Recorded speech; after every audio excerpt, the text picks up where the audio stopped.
नमस्ते। कभी सोचा है कि अपनी रिपोर्ट्स को सिर्फ डेटा दिखाने वाले डॉक्यूमेंट्स से कुछ ज्यादा, कुछ बेहतर बनाया जाए? चलिए, आज हम यही देखेंगे कि पैरामीटर्स का इस्तेमाल करके उन्हें कैसे एकदम पावरफुल और इंटरैक्टिव बनाया जा सकता है। कभी ऐसा हुआ है कि बड़ी मेहनत से एक रिपोर्ट बनाई और फिर टीम का हर मेंबर आके बोलने लगा, मुझे बस इसका थोड़ा सा अलग वर्जन चाहिए। अरे ये तो सच में एक बहुत बड़ा सिरदर्द बन जाता है ना।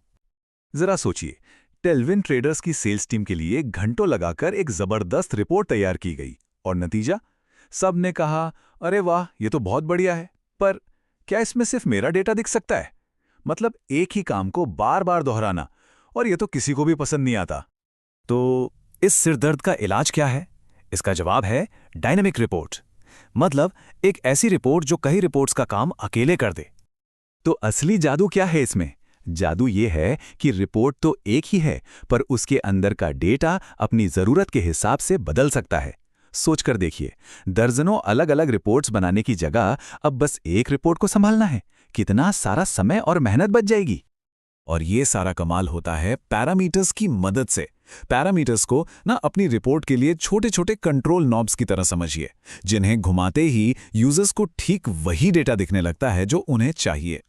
तो चलिए, अब बातें बहुत हो गईं, कुछ प्रैक्टिकल करके देखते हैं। शुरुआत करते हैं अपने पहले और सबसे आसान पैरामीटर से, जो एक सिंगल वैल्यू को कंट्रोल करेगा। सबसे पहले पावर बीआई डेस्कटॉप में डेटा से कनेक्ट करना है।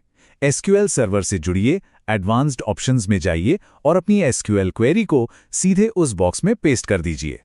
ये देखिए, ये है एसक्यूएल सर्वर डेटाबेस विंडो, और इसमें सबसे काम की चीज़ है ये एसक्यूएल स्टेटमेंट बॉक्स। यहीं पर वो क्वेरी डाली जाती है जो डेटाबेस से सारी जानकारी खींच कर लाती है। अभी के लिए ये एक फिक्स्ड वैल्यू, मान लीजिए सेल्स पर्सन आईडी 279 के लिए डेटा ला रही है। ठीक है, डेटा आ गया।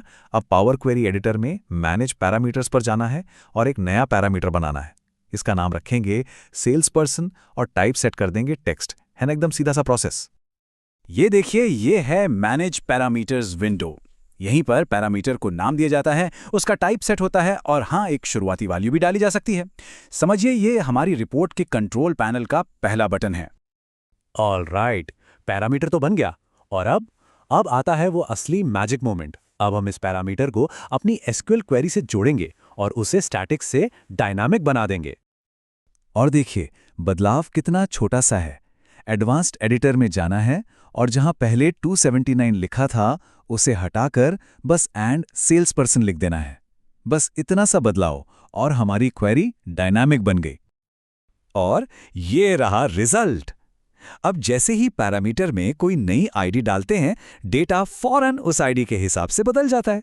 वाह, लीजिए, स्टैटिक रिपोर्ट अब पूरी तरह से डायनामिक हो चुकी है। ये तो बहुत बढ़िया है, पर ये तो एक बार में सिर्फ एक ही इंसान का डेटा दिखा रहा है। अगर एक साथ पूरी टीम का, मतलब कई लोगों का डेटा देखना हो, तब क्या करेंगे? तो चलिए, अब इसे अगले लेवल पर ले जाते हैं। देखते हैं कि इस तकनीक को कैसे स्केल अप करें ताकि ये एक साथ कई वैल्यूज को हैंडल कर सके, क्योंकि इसकी असली ताकत तो यहीं छिपी है। एक साथ कई वैल्यूज को संभालने के लिए हमें दो नई चीजें चाहिए होंगी। पहली, एक्सेल में बनी हुई सेल्स पर्सन आईडीज की एक लिस्ट, और दूसरी एक कस्टम फंक्शन जिसे हम बार बार इस्तेमाल कर पाएंगे। प्रोसेस काफी सिंपल है। सबसे पहले एक्सेल शीट से सारी सेल्स पर्सन आईडी को पावर बीआई में इंपोर्ट कर लेते हैं। इसके बाद जो हमारी सिंगल वैल्यू वाली क्वेरी थी ना, उस पे बस राइट क्लिक करके उसे एक फंक्शन में बदल देना है।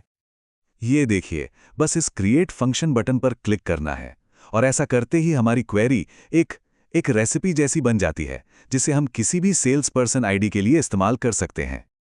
अब जब फंक्शन बन गया, तो बस अपनी एक्सेल वाली लिस्ट को चुनना है और इन्वोक कस्टम फंक्शन पर क्लिक कर देना है।